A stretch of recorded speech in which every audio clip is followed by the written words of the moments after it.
So I'm watching Yellowstone today. Actually, my wife was watching Yellowstone. I was in and out listening to it more than watching it. And I'm sitting there listening to Kevin Costner drop the F-bomb every other sentence. And he always talking like in some kind of rough voice that ain't his either. That's a little annoying, but, you know, he's Kevin Costner. He can do whatever he wants. Popular dude. Love a lot of his movies, especially Dancing with Wolves.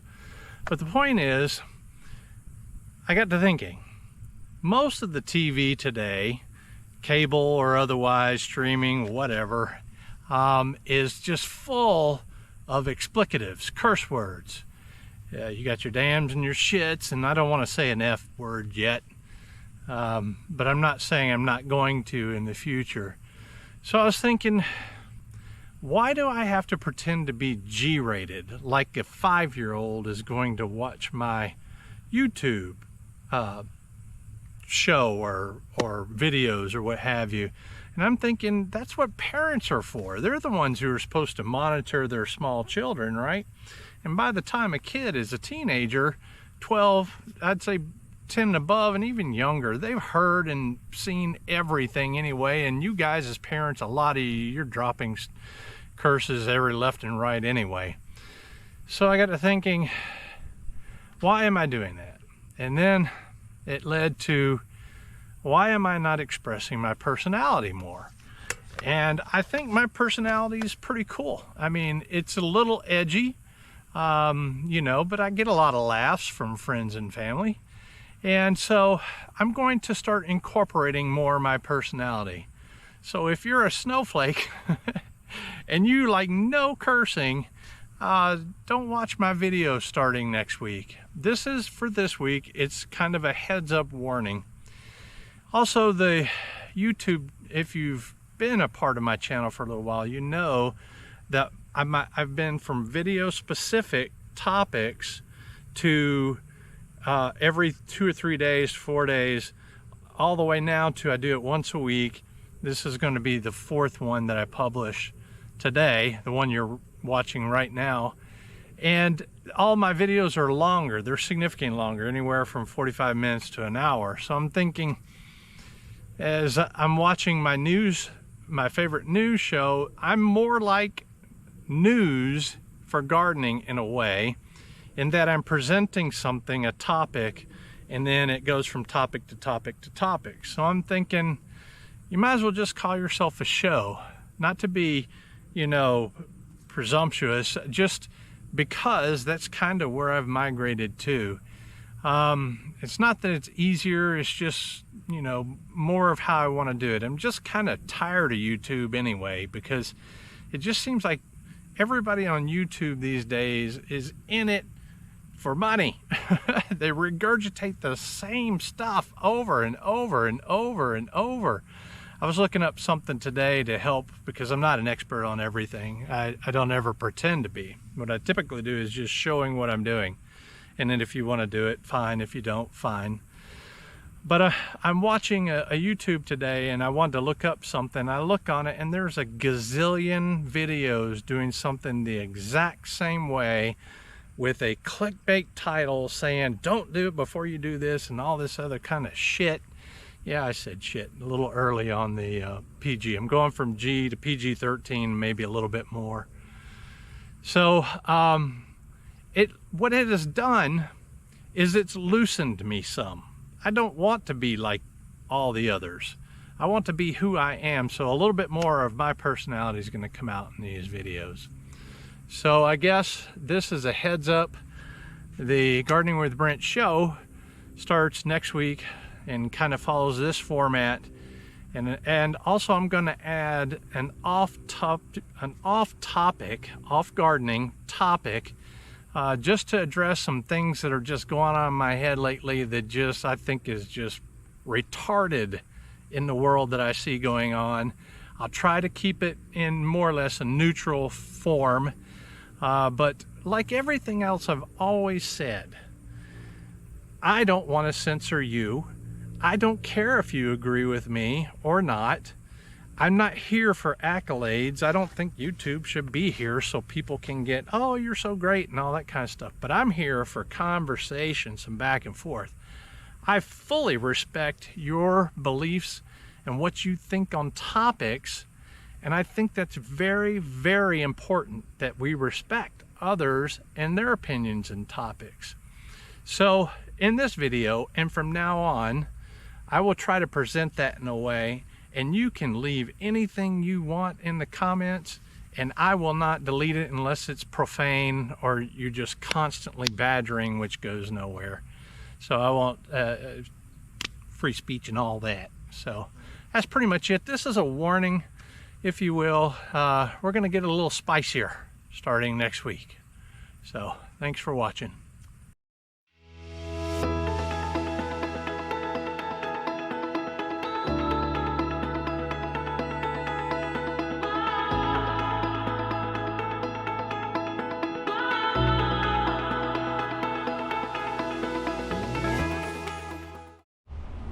Hey everybody, I'm Brent and I live in Central Arkansas, and today I want to discuss 4 things with you. Actually, I'm going to cover 4 what I think are pretty interesting topics for this video. The first is air layering figs. Now that is pretty common. You see a lot out there on it, but what I'm going to do in this one is I'm going to air layer one fig stem in several places, and we're not going to see the end result today, but I'm going to show you how I do that today. And the reason why I have to do that, by the way, is because I just started these at the beginning of this year, and I'm growing them a single stem, but in the winter I'm going to cut them way back to encourage the scaffold branching. But in the meantime, I also want to be able to collect more air layers to create more trees that I can plant in the ground next year. So anyway, I'll talk about that more. The second topic is how I prune my tomatoes. I don't think I do it much different than most others, but the reason why, and I'm going to show you why I'm pruning the way I'm pruning, is because I'm growing in containers on fabric, and I'm growing pretty compact and dense, so I want to keep a lot of airflow and stuff going, so I'm demonstrating how I do that. This one's going to be pretty fun too. My third topic is tasting quality figs for the first time. I don't recall, besides like a fig Newton, I don't recall ever eating figs my entire adult life. Now when I was a teenager, I remember my mom had some figs, and I'll discuss what those figs taste like compared to the new figs and what I think of the new figs. Is it hype or not, with everybody going fig crazy? So that'll be fun. The fig tasting, that's gonna be fun. And the last thing is, excuse me, I grow cucurbits, a lot of cucurbits, and cucurbits are squash and cucumber, melons, watermelons, and it's a big family. But the only problem area I have with cucurbits as far as seed saving goes is squash. And for some reason, all the other cucurbits are really easy to gather the seeds, but seed saving for squash is difficult. So I'm going to try a technique and show you the end results of that technique, which I think probably improves the chances of getting nice plump seed that's viable for next year, especially for those of you who are saving seed at the end of the season. So that's my 4 topics for today. I think they're all quality topics, and yeah, if you like the video, please share the video. Hit the subscribe button, actually hit the like button, and comment. Let's get my videos out and circulate, and I appreciate you. So on to the video.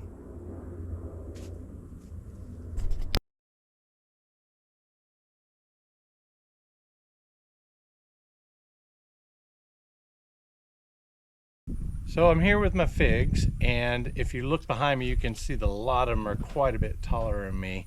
And what I'm going to do, it's the beginning of September, is I'm going to attempt to air layer on the same single branch that I'm trying to grow these up in several different places. Now in the winter months, I'm going to cut these back to about 30 to 36 inches. So I'm essentially topping them off, so I'll create the scaffolding next spring. So they'll grow out and they'll produce figs. At the same time, I want to be able to collect air layered figs and start them in pots so that I can plant them in the ground next spring as well. So to do that with these, what I have to do is I have to take, this one's a single branch, for example. Can you see me? Yeah, okay. This one's a single, it's not a branch, it's a single stem, if you will. I'm thinking of tomatoes. But anyway, it's really tall, it's way up here. So what I'm going to do is I'm going to start about where they're 30 inches here, and I'm going to air layer several places up this fig here, and I'm going to do it on lots of them. And I've got about, I would say, a month and a half or so before the freezes come, and these probably start dropping the leaves, if not sooner. So I want to get them rooted before then. That's why I'm starting it now. I've not seen anybody do this before, where they air layer the same branch, but in order to get multiple trees for next year, I'm going to have to do that. So I'm going to give it a try. I think it'll work. So let me bring you in, I'll show you how I'm doing it. This is my mix, and it is 1 5-gallon bucket of peat, a half a 5-gallon bucket of aged rice hulls, and a half bucket of perlite. And that's the mix. So I think pretty much any decent mix will work. So I've got sandwich bags there, and I've got zip ties, and I'm going to do it just like I did before, using the same process. I guess you'd call it the Ziploc bag, although those aren't Ziploc. Ziploc's a brand. Those are just really inexpensive, cheap ones. I think anyone will work. So I'm going to fill all these bags up. That will become the root container, or the mix where the roots will dive into, and then I will make a cut down it. I'll show you that, and then zip tie around it back together and cover it with foil. It's real simple. I made 16 bags for 16 air layering projects on the different plants. I don't know if that's going to be enough or too much just yet, because I've never done this before. But I've got my box cutters there to score the plants and to cut the bags in half, and I've got some rooting hormone in that big cylinder there, and that's what I'm going to squirt a little bit on after I score each one. The first time I didn't put any hormone on it, and I want to show you the plants right now, kind of an update on the first air layering. So I've got I think it was 2 videos ago, an air layering video, or just an update on the figs. And all of these, except for these 4 right here, were done at that time, and they have all taken. This one's obviously growing like crazy. This one's got some starts up there in the top. This, let me point to it so you can see here and up here, and the others are just taking off like crazy. Some of them I thought I would lose, but they're all doing great. Now over here, they didn't have great root development, which is why I'm using rooting hormone this time. But I have a feeling they're going to come back, like a lot of these I was worried about over here. Some of them did have good rooting. I think 2 of the 4 had pretty good rooting on them, so I'm pretty confident.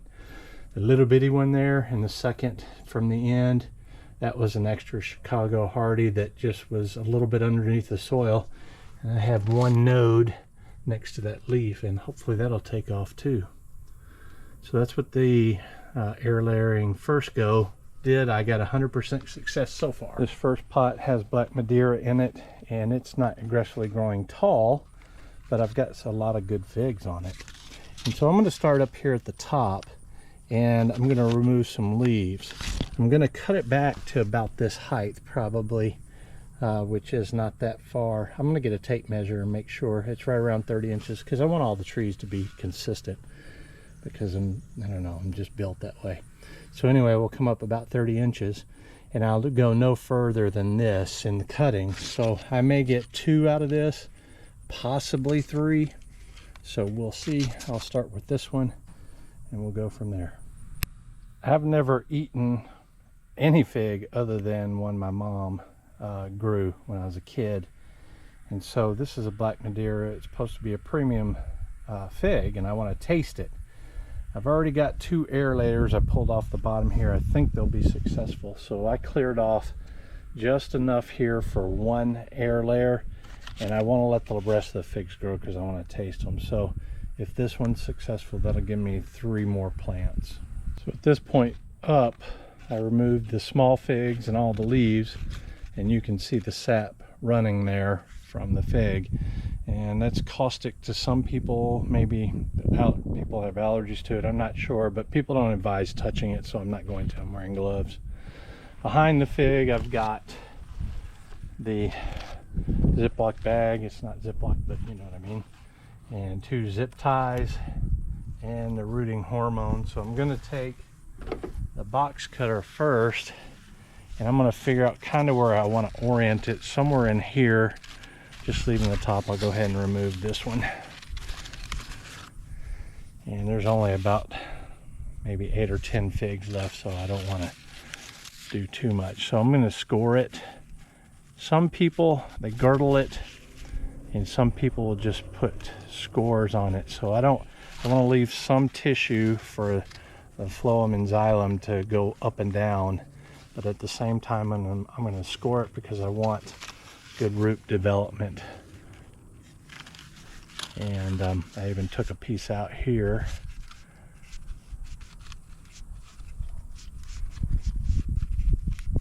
And that's going to be my approach with this one, is kind of a halfway girdle and I didn't even do any of this the last time.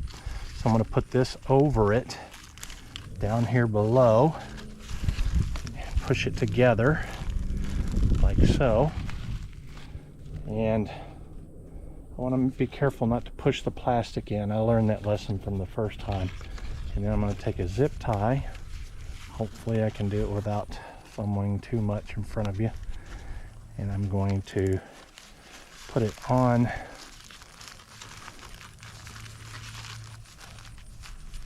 the bag like so. And do one more, and then I'm going to toss some foil on it after I cut the tabs off. So I've secured it, and hopefully I can cut this down below here later on in about a month and a half. I'll be able to see if roots are coming through.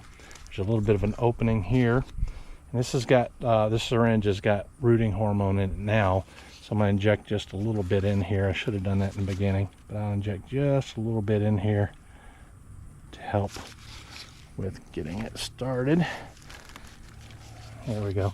Next time I'll put it on the cut. But anyway, that's what happens when you do stuff in real time. You lose some of that. So I'm going to cut these tabs off, and I'm going to wrap it in foil. We'll move on to the next one. All right, Black Madeira is done. It's been wrapped. I'm only going to get one on this one because it's not very tall and I want to eat some of the fruit. But we're going to go to the other ones, like the one right next to it. I'll show you that, and I'm going to try to do multiples on the same stem. This is Italian 258, and I'm going to attempt to get 3 off of this one. I'm going to carry up here and you see how tall it is. Now I removed the leaves from several different areas, and I left the growing tip here. So from here to here will be 1 air layer. I left a little branch here, so from here to here will be 1. I left another little branching area here, so from here to here will be another one. And so later on, if I want to, I could also do that one, although we're running out of season. So I'm going to put 3 on this one, and I'm going to support the weight up here against putting a piece of tomato twine in string like I did here on this one, just to keep it from wobbling too much. This is my thought process to completion. I've got 3 on there. 1, 2, 3. And it's kind of weighty. Obviously the top of the sapling, or the first year tree, whatever you want to call it, is pretty weighted down. So I tied some tomato twine around a bamboo stake here just to help stiffen a little bit. And I tied it around the top of the baluster here to prevent it from swaying too much. I might secure that a little better still. It's getting kind of late, so I've done 4, those 3 and this one here. So let's move on tomorrow to do the next one, which is Adriatic JH. This one here, it's got a lot of fruit and it's taller than the other one even. All right, here's the ugly baby. I put 15 of the 16 bags I prepared on the trees, around the trees, attached to the trees, whatever you want to call it. Got 1 on that one, 4 on this one, 2, 1, 3, 1, 2, and 1. And this is Adriatic JH. I had a double one of these already, and one over there. Some of them only have 1 or 2 because I already have them in the containers right over there. So yeah, I'll bring you back in about a month or so and we'll see if those have rooted. Maybe a month and a half, we'll see. Anyway, I suspect that some of them, 50% or better, will work. Hopefully 100%.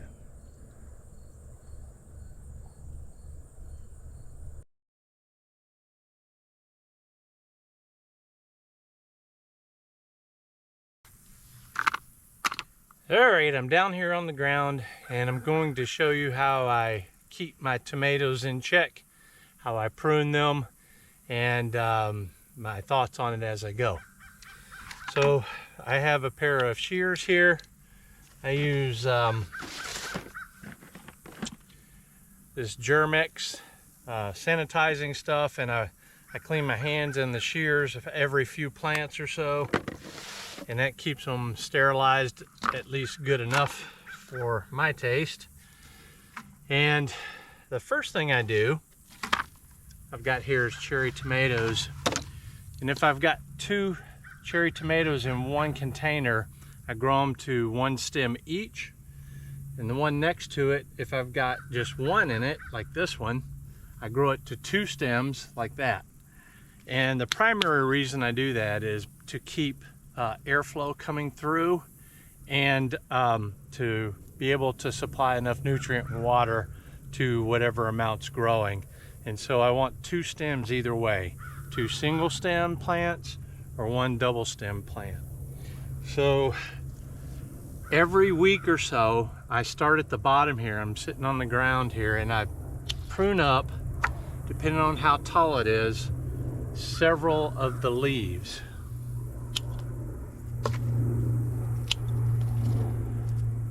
If you can see here, there's some potential disease.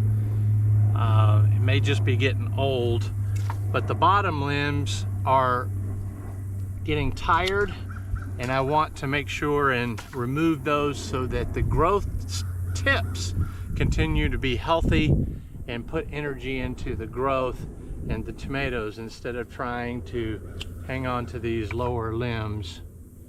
So I don't know, I usually per stem I usually go between 2 and 4 leaves up, depending on how tall it is. I want to leave several leaves on here, about, I'd say 8 to 10 leaves on each stem above. So as I'm looking here on the bottom, I'm still sitting here on the ground, I'm looking for lower suckers as well, because I don't want it getting bushy. So I'll take out the suckers, any that I see low growing up. Here's one down here. And in some cases, I'll remove, like this cluster here is a cherry tomato, and it's got a lot of fruit on it. And so I'm gonna remove some of the fruit. I don't do this too much on cherries. but I'll do it on slicers for sure because I want the slicers to size up.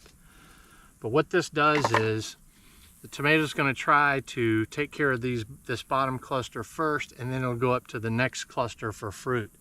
And so if I've got several on here, more than 10 or so, I can cut the cherries back to 6 or 8, and that way it'll start maturing the 6 or 8 that are further up. So I'm going to do that. I'll do that on a couple plants here. This is a big, nope, this is a double stem, almost cut it off. And you got to kind of be careful when you do this. Nope, that's not. Got one stem growing here and one here and one here. This one's a triple and I don't want that. So I'm going to cut this one off here, and it just got so big I didn't even notice it. And then I put everything in this, I guess you call it trash container. And I'll continue to prune leaves up. And then a lot of times in the leaves, there'll be a little sucker, so I trim the sucker and leaf at the same time. Here's a, well, those are both leaves.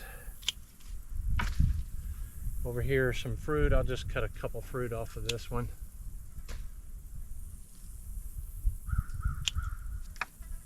All right, go on to the next one.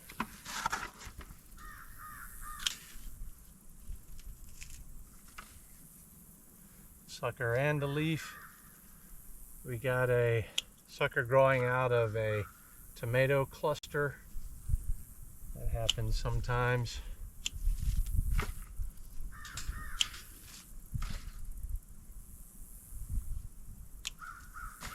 So what I'm doing here is I'm opening it up. More air can get through, more sun can get in, and it minimizes any disease potential, or at least it helps.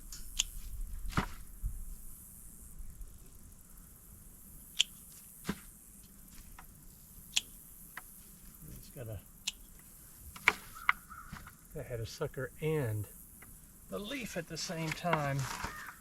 So I'm going to do this end row here, and then I'll carry you up top and show you what I do. You can see it's clearing up through here. Looking up, this one's really tall, so I can take some of the more leaves out of here.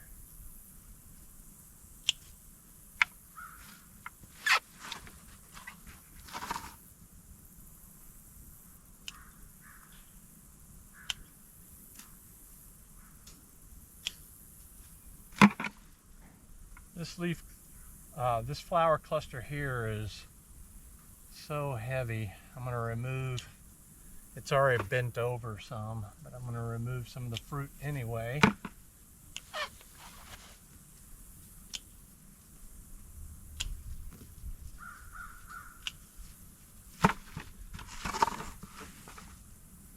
Same with this one. Look how big that truss is right there. I'll remove some of these.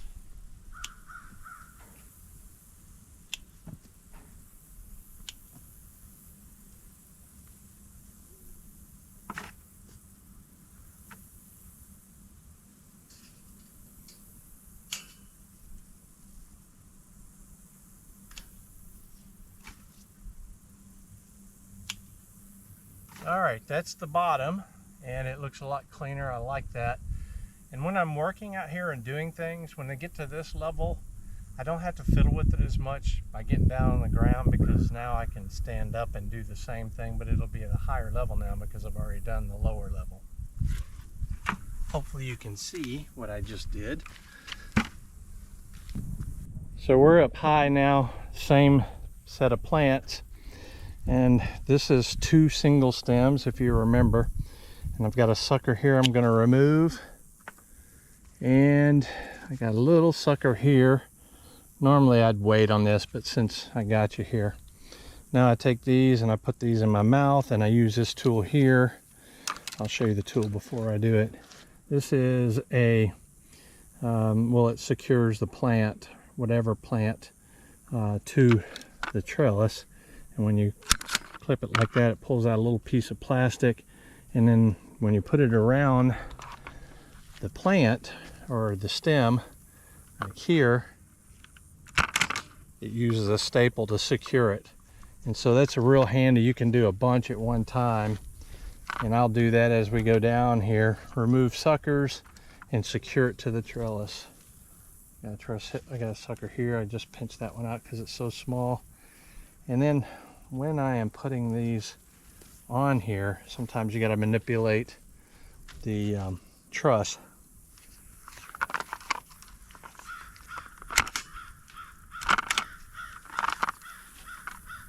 Got a sucker here. Let me adjust the video.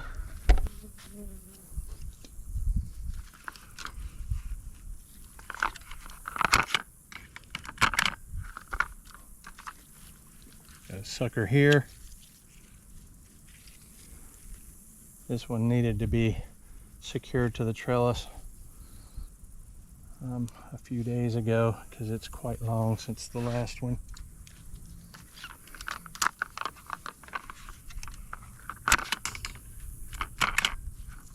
Now if you're not careful, this jaw here that pulls the tape, it'll absolutely crush a tomato vine or tomato stem, so you have to make sure that you go around it pretty good.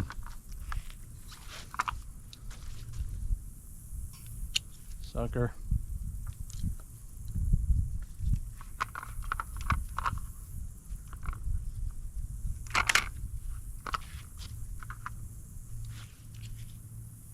Sucker.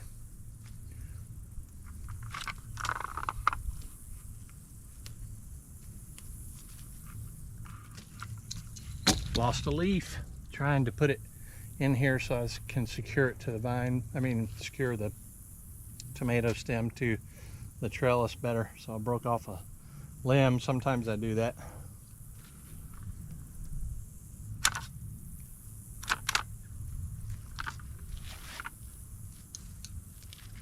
This one's a sized up one. It's two.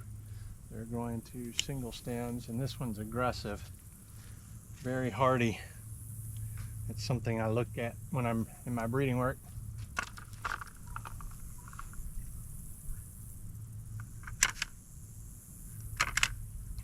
And if you don't know, these are all parthenocarpic. They can grow without being fertilized.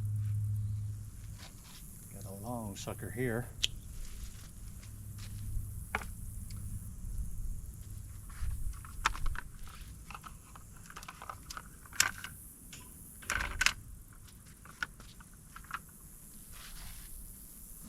Last one.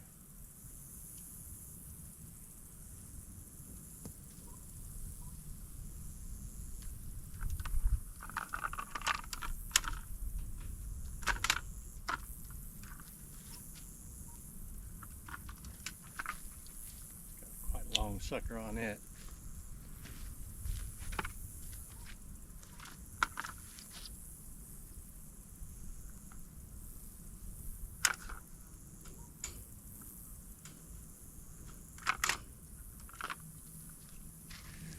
All right, that's pretty much it. That's how I do it. I will take the camera off here and we'll just look at what a cleaned up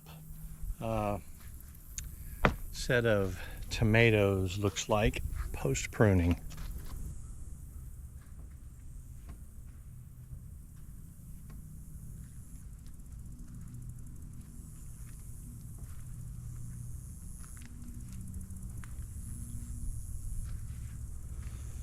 And now I just have about 100 more to do. A lot of plants out here.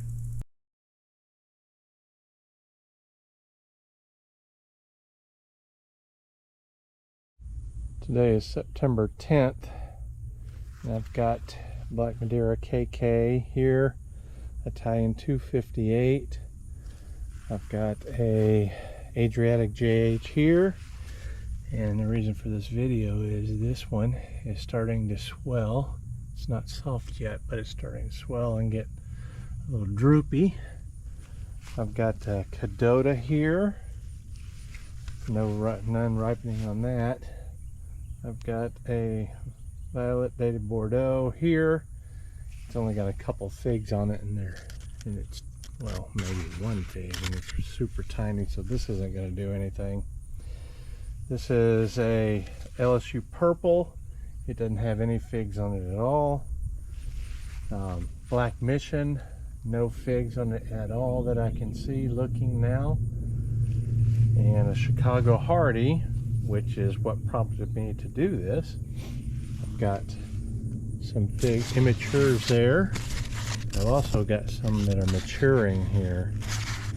And these are my first, these will probably be my first figs. This one's kind of soft, so I'll give it another day or so, because honestly, I don't know when it's best to take these. All I know is once they droop over and they swell and get a little bit soft, it's about time, but I'm not an expert on it. And then lastly is another Adriatic JH here with immature figs on it.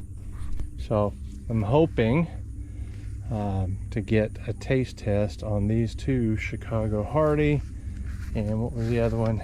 This one here, Adriatic JH. So that's going to be fun. I'm looking forward to it.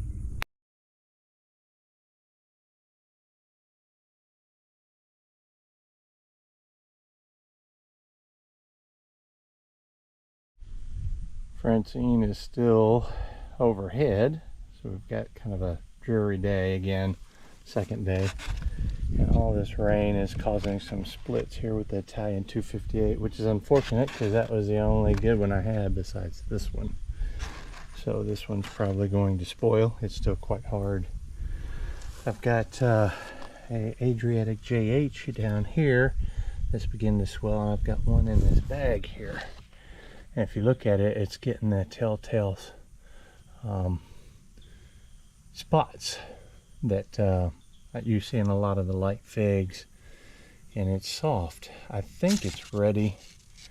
We'll go ahead and pick it and see if there's any sap. If there's sap, I picked it too soon. And it looks like there's a little bit of sap, so I picked it too soon. It wasn't easy to get off either.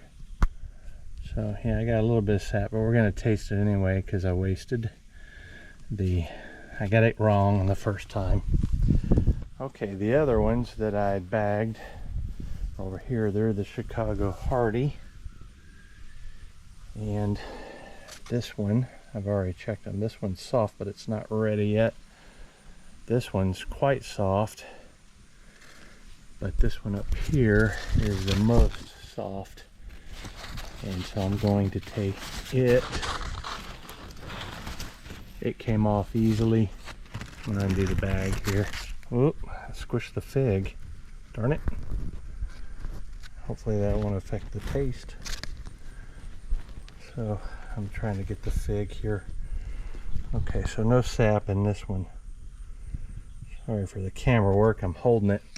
This one's probably ready. I'm gonna go ahead and take it too. Whoa, it just pulled off. See there? So we're gonna take these three and go give them a try. First time tasting any fig, like I mentioned before, except when I was younger, very young, maybe a teenage of 14 or younger. And I had, I think, what was a brown turkey or Celeste at my mom's house.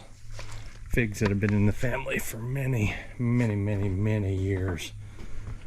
So I'm gonna put this on the tripod and then I'll give you a look and a taste test. All right, got you up close and personal. I took the three figs out of the organza bags, and I'm going to show them to you. This is the one I accidentally crushed pulling it off. It was super soft. There's the Adriatic JH and the other Black Mission fig. So the Adriatic, this may have cracked on the bottom. I can't quite tell because I smushed the crap out of it. But the Adriatic JH split on the bottom a little bit. I think that probably happened just in the last day or so. And the other Black Mission fig looks pretty good on the bottom. So we'll taste the Black Mission first. I'll cut open Not gonna get a plate or do anything super fancy.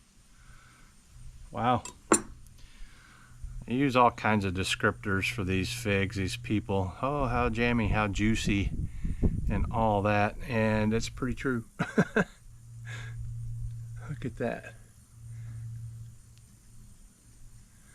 Try to get my face out of it so the camera can focus on that. So I'm going to give this a taste for the first time.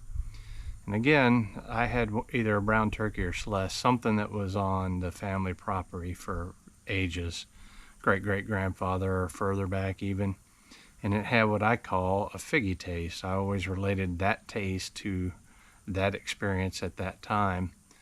And so I call it a fig taste. And I could eat them. It was okay, but they weren't exceptional enough for me to go out there and just pick a bunch and just eat them. So we'll give this a try and see what I think.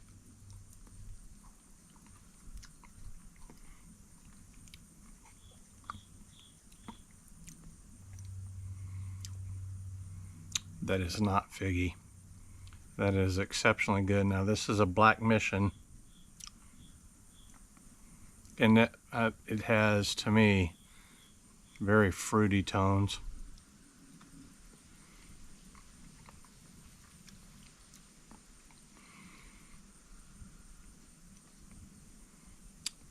It reminds me of a melon. Kind of yeah, kind of melon-like. Not strawberry. I expected strawberry probably because it's red. Man, that is so good. That does not have any of that figs type taste that I remember as a kid. It has no fig taste. It is just absolutely wonderful. I'm going to cut the other one up, the other black mission up here. So, another taste test.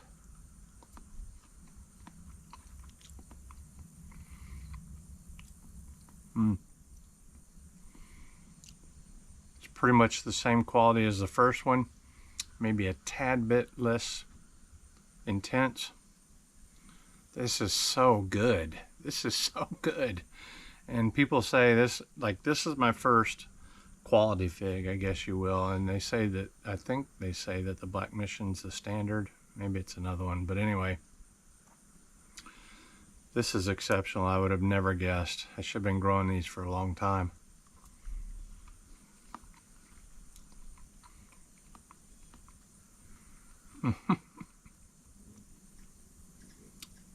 If I'm honest, man, you know, I didn't believe all the hype. I'm like, people are just saying that crap on YouTube, just, I don't know, for views or something, because it seems like figs are the latest craze. Now I can see why they're saying what they're saying. That's really good. All right, this is the Adriatic JH. It's supposed to have strawberry flavors. Let me touch the back of the camera because it's turning dark and I can't see what you see. We will see. I will cut it open. Oh, it cut really easily. I'm going to go behind. It looks really nice. It looks like it's got like a tighter flower internally. I don't know if you know about figs, but the figs is actually an inverted flower. The whole outside is encases the flower part of the fig. And these are self-fertile, meaning they don't need the fig wasp. The only thing that can pollinate these. Most of that area where fig wasps can survive are in California and the Mediterranean. From what I've read, I'm not an expert, but boy, I'm going to become one after eating that Black Mission. Okay, Adriatic JH, I'm going to bring you up and show you that.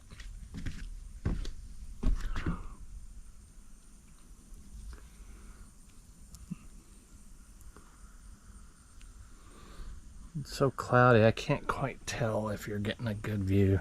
I hope you are.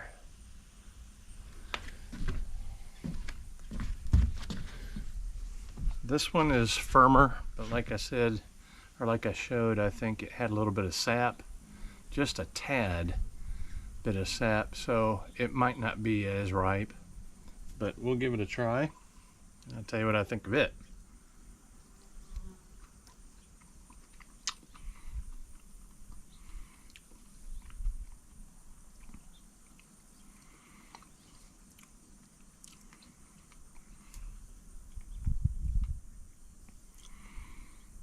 Just like the Black Mission, I think it was the Black Mission.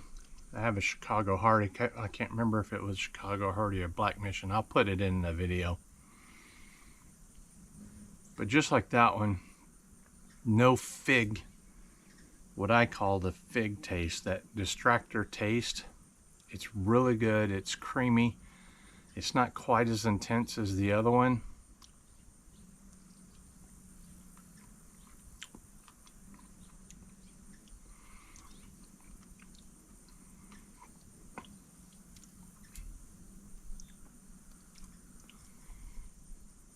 I can see where they come up with the strawberry.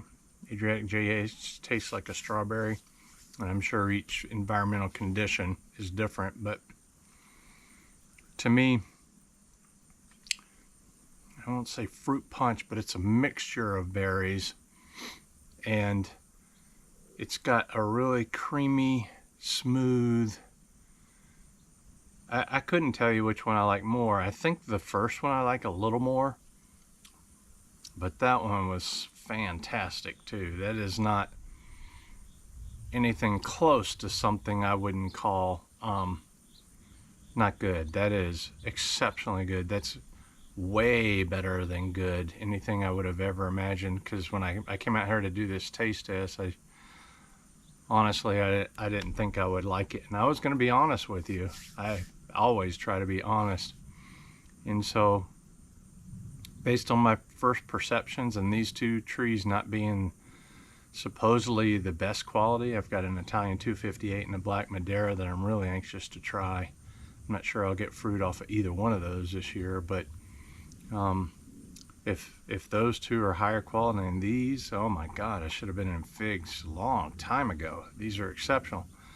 And I think I have two younger sisters, one that's 2 years younger and one that's 4 years younger.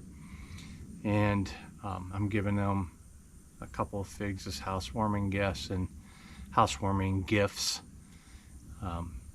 like I mentioned in the previous video. And I think they're going to be absolutely stunned too about what figs can be, because they don't have any difference. You know, they're only been exposed to the same thing I am. So anyway, I'm done rambling. It's really important for me to capture this, not just for you, but for my thoughts later on when I look back on it. It's actually why I started YouTube. It was a bounce off of Blogger, where I just record things that I do I can look back on, I guess, when I get old, or just if my breeding work, I can look back on the video and determine what I thought about something or what have you to help me in moving forward. Anyway, that's enough. This is long enough for a fig test. Fantastic. Get you some figs. I mean, seriously, get you some good quality figs, because they're phenomenal.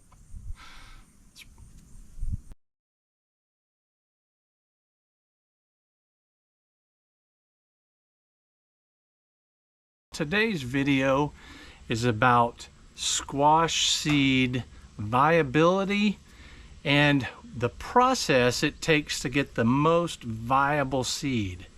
Now, I'm talking primarily about squash seed because I've not had much issue with other cucurbits like watermelons, cantaloupes, and cucumbers.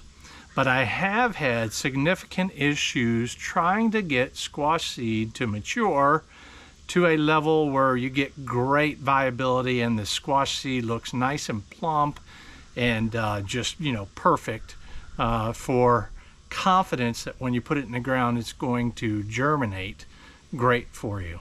In the past, what I've typically done is I've taken seed squash or squash seeded fruit that are seeded for the next generation. I call them seed squash, actually. And I've let them get to a point where the plant is almost exhausted, or they've been on the vine for a really long time, and I'll go ahead and take those squash and then I'll open them up and then the seed isn't the best or ideal. Here's the squash I am going to cut open to collect the seed now. To have a look at it, I'll collect it from half of this, and then just so we'll get a good sampling of the seed. It says GSR, Greek Sweet Red. But before I do that, I wanted to just show you. This is a zucchini. We eat zucchini immature, and that's how they're done. Usually when they're about 6 inches or so, they're ideal. They're the best tasting when they're little.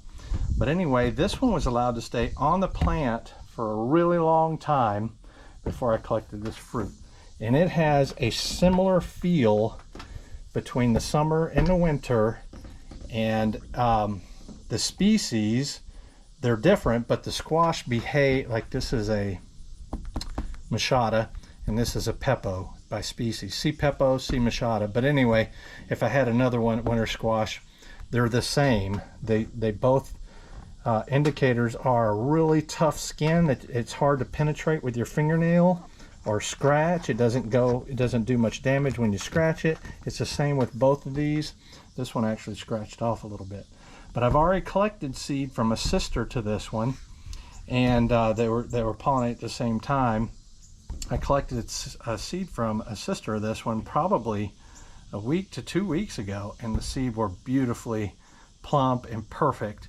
So I know the seed in here is going to be the same. So there's no difference as far as collecting seed between a summer and a winter squash. This is that seed of the zucchini, sister to the very one you saw there. And if you look at it, it has the same characteristics as the winter squash I showed you. It's nice and thick. It's very, very hard. You can't depress the shell on almost all of the seed. I've tried to squish a bunch, and when I opened the squash, almost all of the seed, there was some that were still immature, but most of the seed by far were nice and big, beautiful, plump things like you see here.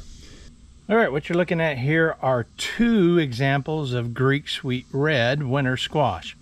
I took these off the plant about 3 days ago, and these were all started about the same time. And so what I'm going to do with this is part of the trial, and that is I'm going to cut one of them open and we're going to examine the seed now.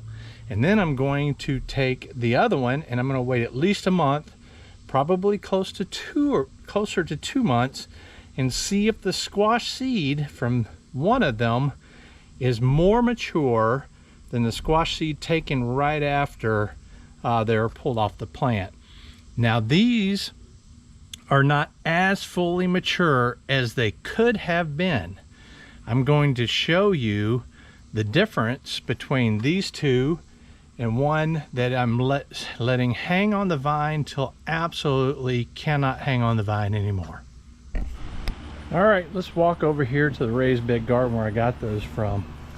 Now the reason why I'm doing that, what I just showed you here, those 2 different squashes, there is some debate over whether or not squash seed will mature after being picked and left in the squash for a while, meaning that the seed will continue to extract whatever it needs to mature and get fully plump.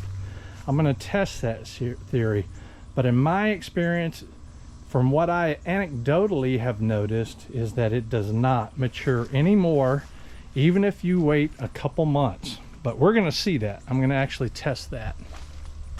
All right, this is the Greek Sweet Red trellis right here, and I can see 4 more squash that are hanging right now.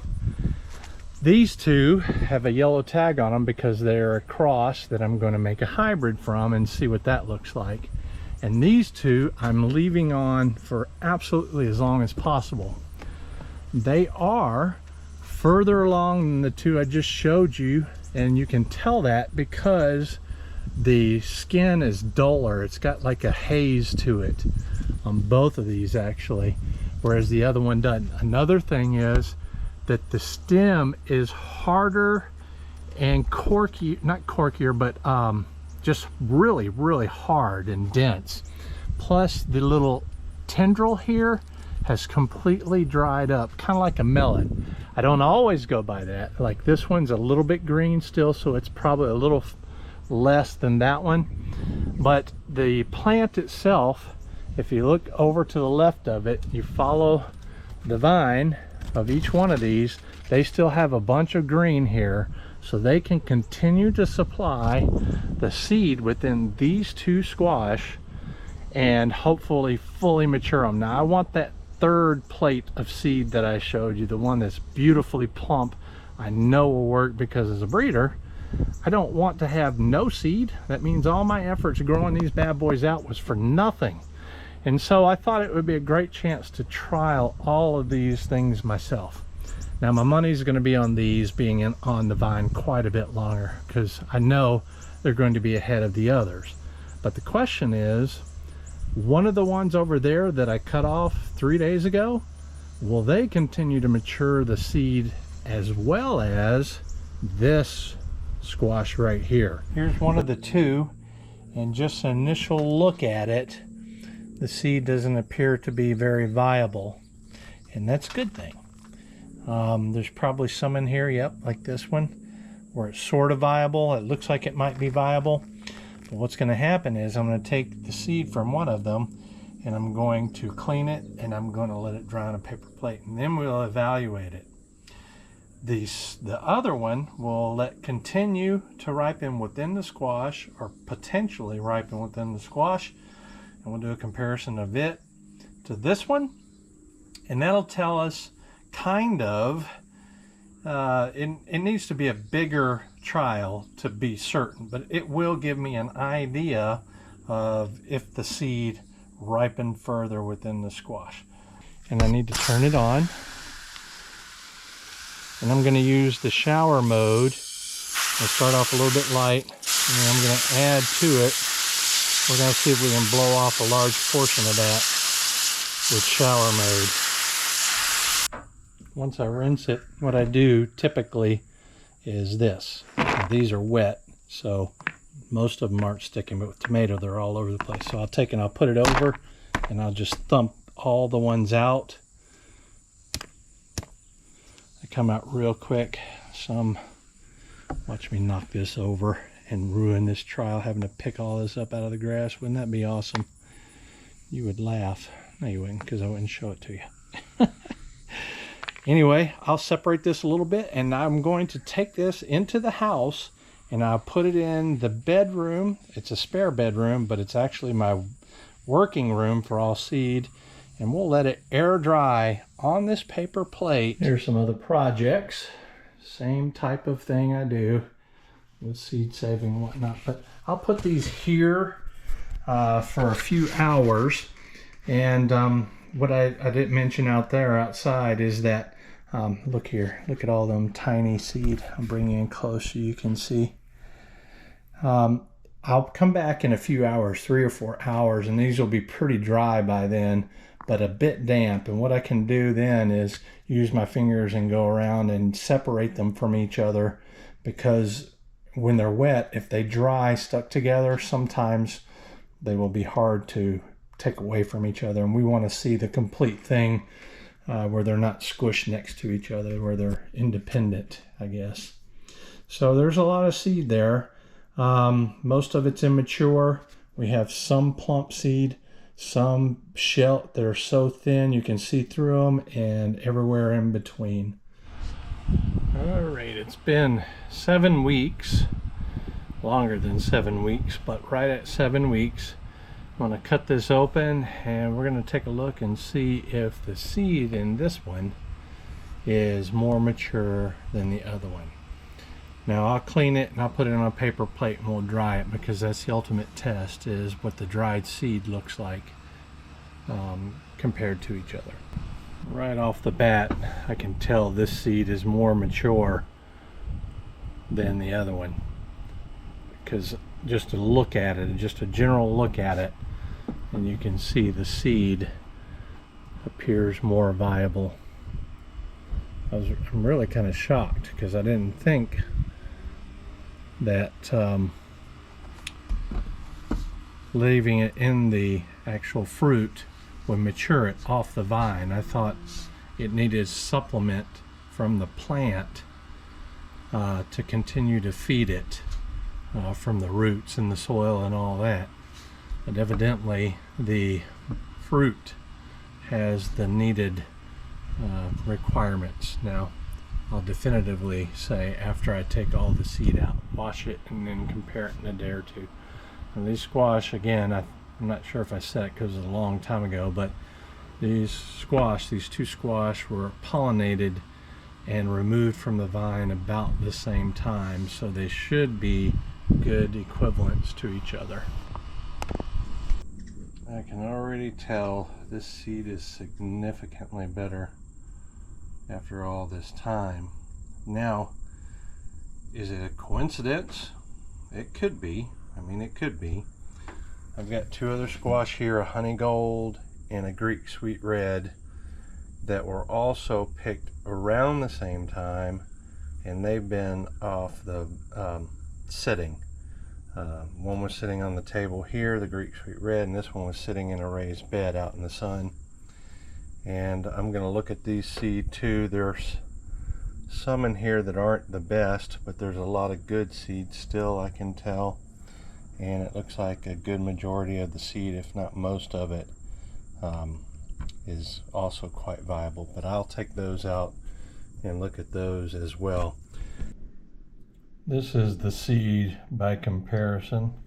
The first one right after harvest, and this one we just got through looking at. For me it was a few days ago, so I can let the seed dry. But these 90%, 95% probably will germinate, and these over here I doubt one would germinate. Maybe one or two, but there's a huge difference between the two. So outside's pretty nasty. We've got tropical storm Francine coming through, and it's dropping a ton of rain. It's not heavy, thank goodness, but it's a lot of rain. And I just didn't want to finish this part of the video up outside and try to maneuver through all that. So we've got the seed that I showed you, excuse me, and what I can say is that in the beginning I thought that, you know, keeping the seed within the squash for a longer period of time, just anecdotally through the years, did not help mature the seed within the squash. And so now I have my doubts enough that I'm going to do it every time just as an extra measure. So it's going to add another month or two to the squash, but if that helps, you know, ensure that I get this beautiful, nice plump seed instead of waste my entire time, especially with my cultivar Madison's Cross, that it just takes a really long time to mature the seed within it for some reason. I don't know why. It's good when you want to eat it because the seed still stays small for a really long time, but it's bad when you want to harvest the seed. So that's what I'm going to do. I think it's worth the extra time. I don't know if it's actually true that the seed matures within the squash because this is such a small amount, but what I am going to do is I'm going to do these trials a little bit more as time goes on, so I'll get more comfortable with the idea, or, you know, just kill the idea that this is actually a functional thing to do, to leave the seed within the squash. And so I think it's really helpful, especially for those at the end of the season who are trying to save seed. You know, you harvested and you ate for a long time, and at the end of the season you're going to try to save seed, and then you've got cold weather coming on, so you don't know if you're going to have enough time.